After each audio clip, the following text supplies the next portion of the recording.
ও আমার কুমিল্লার বাইরা রে, এখন বসে বসে কাঁদবা রে ভাই। আশেকে রাসূল কয়জন আছো আমি জানি না, চোখের গরম পানিটা চাইরা আমার মাওলারে বুঝায় বলো, ও বাবা আপনার গুনাহ করতে 50 বছর লাগছে, ও বাবা আপনার গুনাহ করতে 60 বছর লাগছে। ও কলিজার টুকরা যুবকেরা, 20 বছর ধইরা গুনাহ করছো রে ভাই, আমার আল্লাহর 20 বছর লাগবে না মাফ করতে, 50 বছর লাগবে না মাফ করতে। আমার আল্লাহরে ডাকার মতো একটা ডাক যদি দিতে পারো, তোমার আমার 20 বছর 50 বছরের গুনাহ আল্লাহ একটা সেকেন্ডে মাফ করে দিতে পারে, পারে কি পারে না? তাহলে মোহাম্মতে ডাক দেন না আল্লাহ, আরো জোরে ডাক দেন না আল্লাহ। যুবক ভাইরা রে, নবীর সাহাবী খুবাইব নামাজটা শেষ কইরা হাত দুইটা আসমানের দিকে উঠাইয়া কান্দে আর বলে, মালিক রে আমার বেঈমান গুলা কিছুক্ষণ পর শহীদ করে দিব। তোমার নবী তো জানে না তোমার নবীর কাছ থেকে এই বেঈমান গুলা আমার আনছে কোরআন শেখানোর জন্য, আমারে শিক্ষক বানায় আনছে, আমারে আইনা ষড়যন্ত্র কইরা আমারে শুলে চড়ায় দিব, আমারে শহীদ কইরা দিব। আমার জীবনের শেষ চাওয়ারে মালিক, আমার এই মরার সংবাদটা তোমার নবীর কাছে পৌঁছায়া দাও, নবীর কাছে পৌঁছায়া দাও মালিক রে। আমি মরার আগে তোমার বন্ধুরে একটা সালাম দিতে চাই, আমি আমার নবীর শেষ সালামটা দিতে চাই। আমার এই সালামের আওয়াজটা আমার নবীর কানে পৌঁছায় দাও রে আল্লাহ। আমার নবী যেন আমায় খুবাইবের শেষ সালামটা শুই না, আমার নবী যেন সালামের জবাবটা নেয়, আমার ওই নবীর কণ্ঠের আওয়াজ আমার কানে পৌঁছায় দাও, আমার কানে পৌঁছায় দাও মালিক রে। আমি শেষ সালামটা আমার নবীরে দিতে চাই। ও দাড়ি পাকা বাবারা, এই জায়গায় অনেক হাজি আছেন, আবার অনেকের মনে ব্যথা। শরীয়তপুরি ভাই, মদিনার কথা শুনলেই মদিনায় যাইতে মন চায়। আমি তো গরিবের সন্তান, আমি কিভাবে মদিনায় যাব? নবীর মোহাব্বতে পইরা চোখের পানি চাইরা দিবেন গো বাবা, আর বলেন আল্লাহ মরার আগে একবার আমার মদিনা দেখাও, আমি যেন রওজার পাশে দাঁড়াইয়া আমি যেন শেষ সালামটা দিতে পারি। আসসালাতু ওয়াসসালামু আলাইকা ইয়া রাসূলুল্লাহ, আসসালাতু ওয়াসসালামু আলাইকা ইয়া হাবিবাল্লাহ।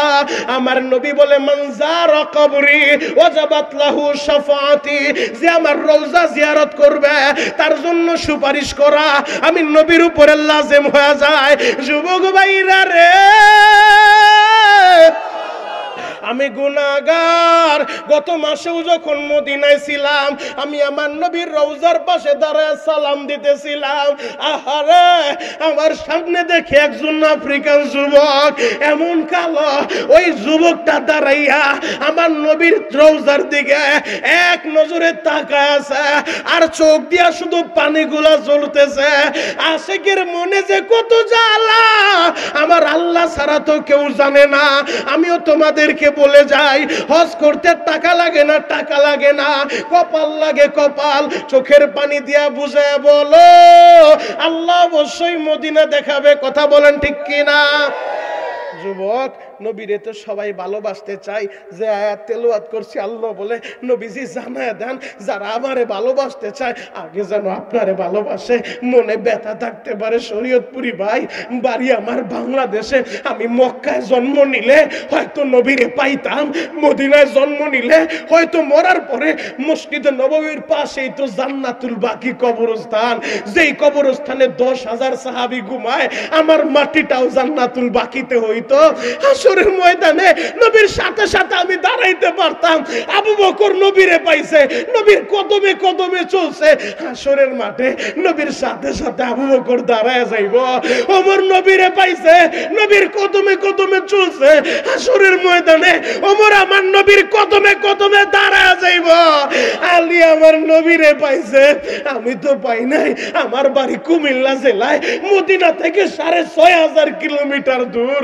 আপনার মনে যেন ব্যথা না থাকে, এজন্য নবী কি বলে জানো? মান আহাব্বা সুন্নতি ফাকাদ আহাব্বানি ওয়া মান আহাব্বানি কানা মাই ফিল জান্নাহ। উম্মতেরা, বাড়ি আরবে হোক আর আজমে হোক, যেখানেই তোমার বাড়ি হোক, যে আমার সুন্নত ভালোবাসবা সে আমারে ভালোবাসলা, আর যে আমারে ভালোবাসবা আমি নবীর সাথেই জান্নাতে থাকবা। আসতে চাই, কথা বলেন ঠিক কি না?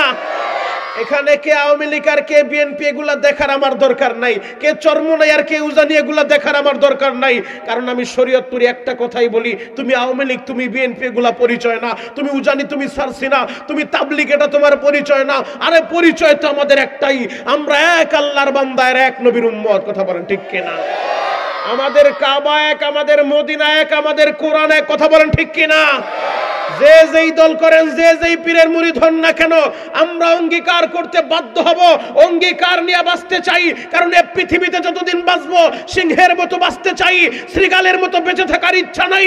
আমরা মুসলমান, কোরআন নিয়ে বাঁচতে হবে, ইসলাম নিয়ে বাঁচতে হবে। কোন নাস্তিক যদি আমার কোরআনের বিরুদ্ধে কথা বলে, আমার ইসলামের বিরুদ্ধে কথা বলে, আমার নবীর চরিত্র নিয়ে ব্যঙ্গ করে, ও যদি নিমসার এলাকায় জন্ম নেয়, তাবলিগ পাবলিক চর্ম নাই, সবাই এক হয়ে হাতে হাত রেখা ওই নাস্তিকের দাঁত ভাঙ্গা জবাব দিতে কে কে রাজি আছেন? হাতগুলো দেখায় দেন। নারায়ে তাকবীর, নারায়ে তাকবীর। দিন ইসলাম, দিন ইসলাম, কুরআন সুন্নাহর আলো, কুরআন সুন্নাহর আলো, আল্লামা শরীয়তপুরী জিন্দাবাদ, জিন্দাবাদ।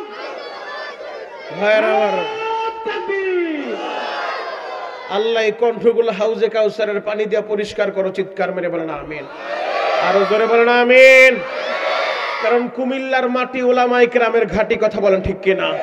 কুমিল্লার মাটি আশেকে রাসূলদের ঘাঁটি। কথা বলেন ঠিক কিনা? এই কুমিল্লা হাজার হাজার আলেম জন্ম নিয়েছে, এই কুমিল্লায় হাজার হাজার শেখুল হাদিস জন্ম নিয়েছে, এই কুমিল্লায় উজানির কারি ইব্রাহিম সাহেব জন্ম নিয়েছে। এই কুমিল্লা তো এমন একটা মাটি, এটা তো আশেকে রাসূলদের ঘাঁটি। আমি তো বিশ্বাস করি কুমিল্লার মুসলমান আর যা কিছু করুক আর না করুক, কোন নাস্তিকের সাথে তারা আপোষ করতে জানে না। কথা বলেন ঠিক কিনা? মুহতারাম হাজিরিন, আমরা মুসলমান, আমাদের ধর্মের নাম ইসলাম। আল্লাহ তাআলা দয়া করে, মুহাব্বত করে, ভালোবেসে আমাদেরকে দিয়েছেন আল কোরআন। কথা বলেন ঠিক কিনা? এই কোরআনের কথাগুলো দুনিয়ার কোন এমপি মন্ত্রীর কথা না, এই কোরআনের কথাগুলো দুনিয়ার কোন রাজার বাদশার কথা না, এই কোরআনের কথাগুলো কার? এই কোরআন এত দামি কিতাব, আসমানি 104 খানা কিতাব আল্লাহ নাজিল করছে।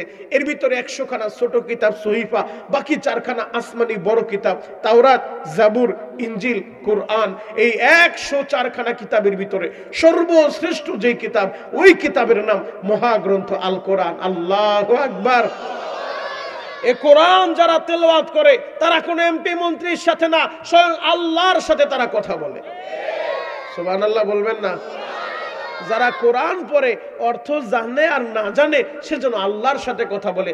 আর যে কোরআনের একটা অক্ষর পড়বে, সাথে সাথে আল্লাহ পাক রব্বুল আলামিন তার আমলনামায় কমপক্ষে 10টা নেকি দান করবে। দীর্ঘ সময় আলোচনা হয়েছে, আসরের পর থেকে গভীর রাত পর্যন্ত আলোচনা চলতেছে। কি নিয়ে বাড়িতে যাবেন? আমি শরীয়তপুরি বয়ানের পূর্বে একটা আমল আপনাদেরকে দিয়া দিই। বাবাজি, ও কলিজার টুকরা যুবকেরা, আজ থেকে আমলটা শুরু করো। রাত্রিবেলা ঘুমের ঘরে যখন যাইবা, বিছানায় বালিশের সাথে মাথাটা লাগায়া সাথে সাথে 3 বার সূরাতুল ইখলাস পড়া ঘুমাইবা। বলবেন শরীয়তপুরি ভাই, 3 বার সূরা ইখলাস, কুল হুয়াল্লাহ সূরা পড়লে কি হবে? একবার যদি আপনি সূরাতুল ইখলাস, কুল হুয়াল্লাহ সূরা পড়েন, সাথে সাথে আপনার আমল নামায় আল্লাহ পাক রব্বুল আলামিন 10 পারা কোরআন তেলাওয়াতের সওয়াব দিয়ে দিবেন। যদি আপনি 2 বার পড়েন 20 পারা, যদি আপনি 3 বার প্রতি রাত্রে ঘুমের আগে 3 বার কুল হুয়াল্লাহ সূরা পড়ে ঘুমাইতে পারেন, ও পর্দারালের মায়েরা, ও দাড়িপাকা বাবাজিরা, প্রতি রাতে 3 বার করে কুল হুয়াল্লাহ সূরা পড়ে আপনি ঘুমাবেন, প্রতি রাতে আপনার আমল নামায় 1 খতম কোরআন তেলাওয়াতের সওয়াব জমা হয়ে যাবে। তাহলে এই কোরআন পড়ার দরকার আছে না নাই? আরো জোরে বলেন, আছে না নাই? আল্লাহর একজন পয়গাম্বর ছিলেন, জলিল কদর পয়গাম্বর, নাম তার মুসা কালিমুল্লাহ। যে মুসা নবী সরাসরি আল্লাহর সাথে কথা বলতো। সুবহানাল্লাহ। আগামী বছর বললেন আল্লাহর সাথে কথা বলতো, দুনিয়ার কোন নেতা নেত্রীর সাথে না, তুর পাহাড়ে উঠা আল্লাহর সাথে কথা বলতো। যে মুসা নবী আল্লাহর সাথে কথা বলতো সরাসরি, তবে বিনা শর্তে না, কিছু শর্ত আছে। 1 নাম্বার শর্ত, মুসা রে আল্লাহর সাথে কথা বলবা, আগে নিজেরে পবিত্র বানাও, পবিত্র হও, এরপর আল্লাহর সাথে কথা বলতে পারবা। 2 নাম্বার শর্ত, কম্বলের নিচে শুয়ে শুয়ে কথা বলবা, কাজ হবে না, কম্বল ছাড়ো, গড় ছাড়ো, কষ্ট কইরা হাইটা হাইটা তুর পাহাড়ের চূড়ায় উঠো, তুর পাহাড়ে উঠা কথা বলবা। 3 নাম্বার শর্ত, ও মুসা আল্লাহ বলে ফাখলানা আলাইক, পায়ের জুতাটাও খুলো, জুতা পরে আল্লাহর সাথে কথা বলবা, হবে না, হবে না, জুতাও খুলো, এরপরে কথা বলবা। 4 নাম্বার শর্ত, আল্লাহ যত সময় সময় দিবেন, আল্লাহ যদি বলে 1 ঘন্টা তো 1 ঘন্টা, আল্লাহ যদি বলে 5 মিনিট তো 5 মিনিট, আল্লাহ যদি বলে বেলা 12টায় কথা বলবো, 11টায় যে বৈশা থাকতে পারবা, কাজ হবে না, 12টার সময় আল্লাহ কথা বলবে, নির্দিষ্ট সময়। এই 4টা শর্তের ভিত্তিতে মুসা নবী আল্লাহর সাথে সরাসরি কথা বলে। কিন্তু উম্মতে মুহাম্মাদির কত দাম, কত দাম জানেন? উম্মতে মুহাম্মাদি যদি আল্লাহর সাথে কথা বলতে চায় কোনো শর্ত লাগে না, কম্বলের নিচে শুয়েও যদি বলে আল্লাহ, 1টা বার ডাক দিতে দেরি, আমার আল্লাহ 10 বার তার ডাকের জবাব দিয়ে দেয়। আমি বলি নাই, আল্লাহর কোরআন বলে উদউনি আস্তাজিব লাকুম, বান্দা আমি আল্লাহরে ডাক দিবা, ডাক দিতে দেরি, আমি আল্লাহ তোমাদের ডাকের জবাব দিতে দেরি করব না। আমরা যদি রাত 4টার সময় ডাক দেই, আল্লাহ ডাকের জবাব দেয়। ফজরের সময় ডাক দিলে আল্লাহ ডাকের জবাব দেয়। এত দামি করে উম্মতের আল্লাহ বানাইলো, এত দামি কিতাবটা আল্লাহ আমাদেরকে দিয়া দিল, আমরা আমাদের দাম বুঝলাম না, আমরা আমাদের নবীর মর্যাদা বুঝলাম না, আমরা আমাদেরকে যে কোরআন দিছে এই কোরআনের সম্মান তাজিম আমরা বুঝলাম না। যুবকরে, মুসা নবী আল্লাহর সাথে কথা বলতে গেলে 1 ঘন্টা যদি কথা বলে, 1.5 ঘন্টায় আল্লাহ পাক রব্বুল আলামিন আখিরি জামানার পয়গম্বরের আলোচনা করে। একবার তো মুসা নবী বলেই বসছে, আল্লাহ আমি আপনার সাথে কথা বলতে আসলে আপনি শুধু নবী মুহাম্মদ, নবী মুহাম্মদ, নবী মুহাম্মদ, ওই নবীর যদি এত দাম হয় আমার নবুয়তি লাগবো না, বেয়াদবি নিয়েন না, নবুয়তির দপ্তর থেকে নামটা কাইটা আপনি নবী মুহাম্মদের উম্মত আমারে বানায়া দেন। এত দাম এই নবীর উম্মতের, অথচ আমরা সেই নবীর উম্মত, সেই নবীর দাম আমরা বুঝলাম না। যুবক, আমার নবীর কলিজা আজকে নাস্তিক গুলো আঘাত করে, আমার নবীর নিয়ে ব্যঙ্গ করে, তোমার রক্তটা গরম হয় না, আবার তুমি নিজের আশেকে দাবি রাসূল দাবি করো। তুমি কিসের সাতার আশেকে রাসূল? তোমার সামনে আজকে তোমার দলের একটা পাত্তি নেতার বিরুদ্ধে কথা বললে তুমি তার প্রতিবাদ করো, তুমি তার জন্য হামলার মামলা করো, মিথ্যা মামলা ডজনকে ডজন দিয়া দাও। কেন? আমার নেতার বিরুদ্ধে কথা বলছে, আমার মতের বিরুদ্ধে কথা বলছে। অথচ যেই নেতা এই উম্মতের জন্য পুরাটা জিন্দেগি কেঁদেছেন, যেই নেতা এখনো পর্যন্ত সোনায় মদিনায় রওজায়ে থারে শুয়ে এই উম্মতের জন্য কাঁদে, যেই নেতা ময়দানে মাহশারে উম্মতের জন্য পাগল পারা হয়ে কাঁদতে থাকবে, ওই নেতার বিরুদ্ধে কথা বললে তুমি প্রতিবাদ করতে শিখো নাই। ওই নেতার বিরুদ্ধে কথা বললে কোন আলেম যদি প্রতিবাদ করে, মসজিদের ইমাম যদি প্রতিবাদ করে, ওই ইমামরে কিভাবে চাকরিচ্যুত করা যায় সেই ষড়যন্ত্রে তুমি লিপ্ত হও, আবার তুমি আশেকে রাসূল দাবি করো। এটা আশেকে রাসূল না, এটা হলো বিশ্ব বাটপার। কথা বলেন ঠিক কিনা? আমরা এই ভুয়া আশেক হইতে চাই না। আশেক যদি হতে চাও খাব্বাবের মতো হওয়া লাগবে, খোবাইবের মতো হওয়া লাগবে, হানজালার মতো হওয়া লাগবে, দরকার হলে রক্ত দিব, নবীর অপমান বরদাস্ত করা যাবে না। কথা বলেন ঠিক কিনা? হে আমার কুমিল্লার বাইরা,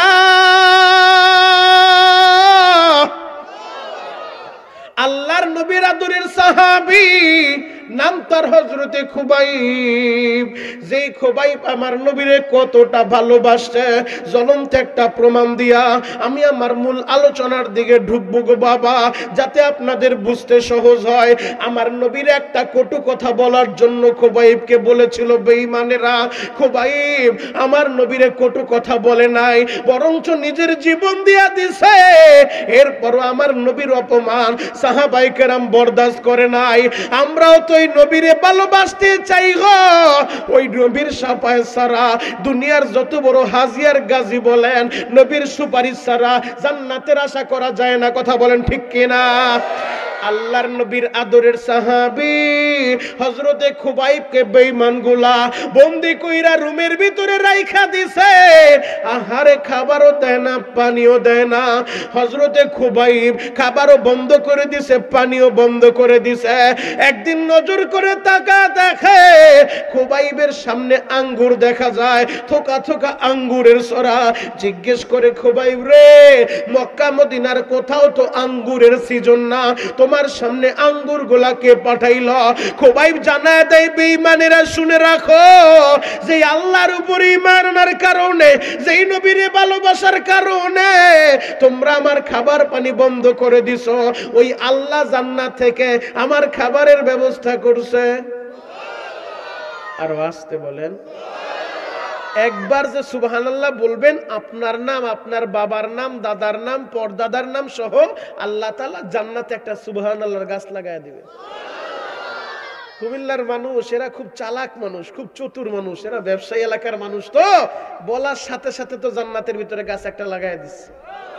আর একটা লাগায় গেছে, দেন না, আর একটা লাগায়, আর একটা লাগায় দেন। বাবার জন্য একটা লাগায় দেন, মার জন্য একটা লাগায় দেন, নিজের জন্য একটা লাগায় দেন। আল্লাহু আকবার বলেন তো।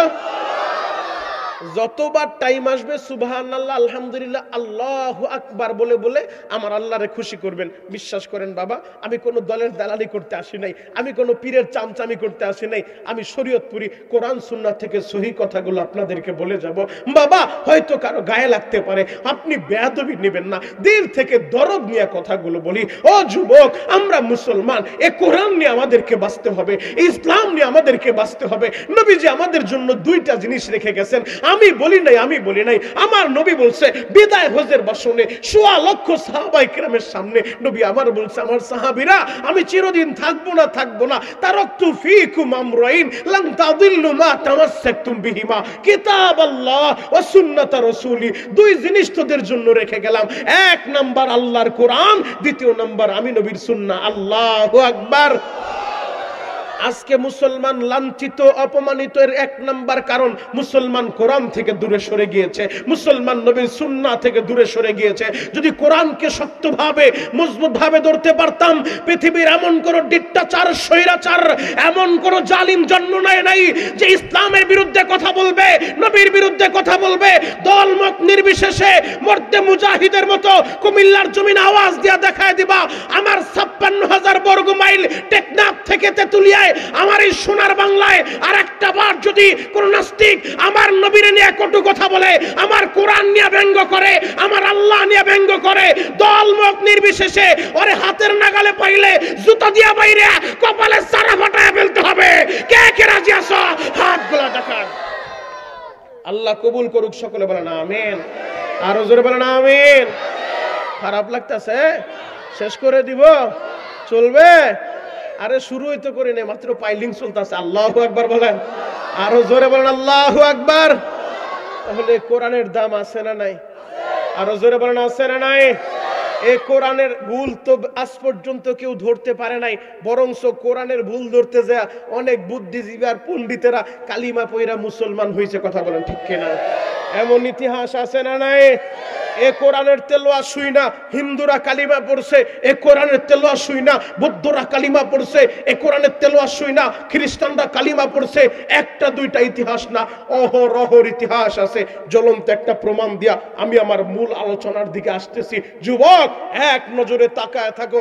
আমেরিকার জমিনে একবার সর্বধর্মীয় একটা কনফারেন্সের আয়োজন হয়েছিল, যেই সর্বধর্মীয় কনফারেন্সের মূল টার্গেট ছিল সব ধর্মের নেতারা, সব ধর্মের গুরুরা ওই মঞ্চের ভিতরে আসবে, সবাই তাদের ধর্ম সম্পর্কে বক্তব্য রাখবে। তাহলে আমাদের সামনে প্রমাণ হয়ে যাবে কোন ধর্ম সত্য আর কোন ধর্ম মিথ্যা। এই সিদ্ধান্ত নিয়া, এই চিন্তা ভাবনা নিয়া আমেরিকার খ্রিস্টানরা সর্বধর্মীয় কনফারেন্সের আয়োজন করছে। বক্তাদের জন্য সময় নির্ধারণ করছে 10 মিনিট। কয় মিনিট? সবাই বলেন আরো জোরে। জোর হলো না? ঘুমাইছেননি? আমি কই ঘুমাইছেননি? কয় 10 মিনিট। জোশের লাগে হুশও ঠিক রেখেন। আল্লাহু আকবার বলেন। 10 মিনিট করে সময় নির্ধারণ হয়ে গেল। 10 মিনিট একটা বক্তা সময় পাবে, 10 মিনিট পরে আর তাকে সুযোগ দেওয়া হবে না। এই চিন্তা ভাবনা নিয়ে সব ধর্মের লোকদের কাছে তারা ইনভাইট লেটার চিঠি পাঠিয়ে দিছে। ওই একটা চিঠি মুসলমানদের কাছেও পাঠিয়ে দিছে। আমেরিকার আলেম ওলামা চিঠিটা হাতে পাওয়ার পরে জরুরি ভিত্তিতে পরামর্শে বৈশা গেছে কি করা যায়, কি করা যায়। সর্বধর্মীয় কনফারেন্সে যদি আমরা অ্যাটেন্ড করি, অ্যাটেন্ড করলে বিপদ, না করলেও বিপদ। প্রশ্ন করবেন, হুজুর অংশগ্রহণ করলে আবার বিপদ কিভাবে? অংশগ্রহণ করলে বিপদ হলো সব ধর্মের লোকজন থাকবে ওই জায়গায়। আমরা যদি 10 মিনিটে আমাদের ইসলাম ধর্ম ভালোভাবে ফুটায় তুলতে না পারি, ইসলাম যদি পরাজিত হয়ে যায়, তাহলে তাদের সামনে আর কোরআনের কথা বলা যাবে না। আর যদি অংশগ্রহণ না করি, তারা বলবে ইসলাম যে সত্য ধর্ম, তারা আসলো না কেন? কথা বলেন ঠিক কিনা? উভয় দিকেই বিপদ। কি করব? 10 মিনিট তো নামাজের বিষয় আলোচনা করলেও বক্তব্য দেওয়া সম্ভব না। রোজার বিষয় 10 মিনিটে আলোচনা সম্ভব না, কারণ একটা বক্তা বয়ান করতে গেলে খুতবা পড়তেও 20 মিনিট লাগে। কথা বলেন ঠিক কিনা? যদিও আজকে আমি লম্বা খুতবা পড়ি নাই, মাত্র একটা আয়াতে কারিমা তেলাওয়াত করছি, যেহেতু ছাত্র ভাইরা আমার ছোট্ট ছোট্ট কচি কাঁচা মাসুম বাচ্চা যারা আপনাদের সামনে প্রদর্শনী দেখিয়েছে, আমি আপনাদের ধৈর্যের ত্রুটি ঘটাই নাই, এজন্য একটা আয়াতে কারিমা তেলাওয়াত করে আমি সোজা আলোচনার দিকে ঢুকেছি। ও যুবক, যেই কথাটা বলতে চাই, 10 মিনিটে ইসলামের কোন বিষয় আলোচনা করব ফুটায় তুলতে পারবো না। সিদ্ধান্ত হয়ে গেছে 10 মিনিটে আমাদের কোনো আলোচনা হবে না, কোনো গরম বক্তব্য হবে না। কি হবে? বলে 10 মিনিট আমরা কোরআন থেকে তেলাওয়াত করব। আরো জোরে বলেন। কোরআন তেলাওয়াতের দাম আছে না নাই? আরো জোরে বলেন মুসলমান, আছে না নাই? আপনার এই নিমসার বাজার মসজিদের ইমামের পিছনে যখন নামাজ পড়েন ভিন্ন রকম একটা মজা লাগে। আপনি ঢাকার বাইতুল মুকাররম যে নামাজ পড়বেন ভিন্ন রকম একটা মজা লাগবে। আর যারা হজ করছে হাজীদেরকে জিজ্ঞেস করেন, কাবার প্রধান ইমাম শায়েখ সুদাইসি যখন তেলাওয়াত করে মনে হয় যেন কোরআন আল্লাহ নাজিল করতেছে। আল্লাহু আকবার। নামাজের ভিতরে বৈশা কত মানুষ নামাজে দাঁড়ায় দাঁড়ায় তেলাওয়াত শুই না কান্না করতে থাকে। তার মানে কোরআনের তেলাওয়াতের পাওয়ার আছে না নাই? আরো জোরে বলেন, আছে না নাই? হে আমার কুমিল্লার বাইরা, আলেম ওলামা সিদ্ধান্ত নিয়ে নিছে 10 মিনিট কোনো ওয়াজ নসিহত হবে না, কোনো গরম বক্তব্য হবে না। এই 10 মিনিট আল্লাহর কোরআন থেকে তেলাওয়াত হবে। তবে তেলাওয়াতটা করবে কে? ওই মানের একজন কারি সাহেব তো লাগবে। সিদ্ধান্ত হয়ে যায় তৎকালীন জামানায় এই পৃথিবীর ভিতরে শ্রেষ্ঠ একজন কারি ছিল মিশরে, যার জন্ম মরহুম কারি আব্দুল বাসেদ রহমাতুল্লাহ আলাইহি। আমেরিকার আলেমরা সিদ্ধান্ত নিয়ে নেয় জরুরি ভিত্তিতে মিশরের কারি আব্দুল বাসেদকে আমেরিকা আনা হোক। মুসলমানের পক্ষ থেকে সর্বধর্মীয় কনফারেন্সে কারি আব্দুল বাসেদ তেলাওয়াত করবে। সুবহানাল্লাহ বলবেন না? জরুরি ভিত্তিতে কারি সাহেবকে মিশর থেকে নেওয়া হয়েছে আমেরিকার জমিনে। আমেরিকায় যাওয়ার পরে এবার আমেরিকার আলেম ওলামা হাতটা ধইরা কান দেয়ার বলে, কারি সাহেব এমন ভাবে আপনি তেলাওয়াত করবেন যেন বেঈমানগুলার দিলের ভিতরে আল্লাহ হেদায়েতের নূর ঢুকায় দেয়। কারি সাহেব বলে, তোমরা দোয়া করতে থাকো, দুরূদ পড়তে থাকো। মদিনাওয়ালা যদি মালিকের কাছে দরখাস্ত সাবমিট করে দেয়, আমার আল্লাহ চাইলে ইসলামের বিজয় করতে পারে। কথা বলেন ঠিক কিনা? তোমরা শুধু দোয়া করতে থাকো। অনুষ্ঠান শুরু হয়ে গেছে। আজকে যেমন একজন পরিচালক ছিলেন, তিনি নাম ঘোষণা করছেন, পরিচালনা করছেন। অনুষ্ঠানের একজন পরিচালক থাকে কি থাকে না? তো ওই সর্বধর্মীয় কনফারেন্সের পরিচালক নিযুক্ত করা হলো। তাকে সময় দেওয়া হয়েছে যে আপনি 10 মিনিট পর পর কলিং বিল চাপ দিবেন, লাল বাতি জ্বলবো, বক্তার টাইম শেষ, মাইক্রোফোন সাইরা দিয়া বক্তা চলে যাবে। অনুষ্ঠান শুরু হয়ে গেছে। আল্লাহু আকবার বলে আমার আল্লাহরে খুশি করবেন। অনুষ্ঠান যখন শুরু হয়ে গেছে, এক একজনের নাম ঘোষণা করে। নাম ঘোষণা করলো খ্রিস্ট ধর্মের লোক আইসা সে বক্তব্য রাখলো। আসমানের নিচে জমিনের উপরে শ্রেষ্ঠ যদি কোনো ধর্ম থাকে সেই ধর্মের নাম খ্রিস্ট ধর্ম। ঘোষণা করলো হিন্দু ধর্ম, সনাতন ধর্ম সম্পর্কে। তারাও আইসা 10 মিনিটের ভিতরে তাদের ধর্মের সৌন্দর্য ফুটায় তুইলা বুঝাইতে যায় সনাতন ধর্ম সর্বশ্রেষ্ঠ ধর্ম। ঘোষণা করা হলো বৌদ্ধ ধর্মের ভাইরা বক্তব্য রাখবেন। বৌদ্ধ ধর্মের ভাইরা মাইক্রোফোনটা হাতে নিয়ে বলে, হোম শান্তি, হোম শান্তি। জি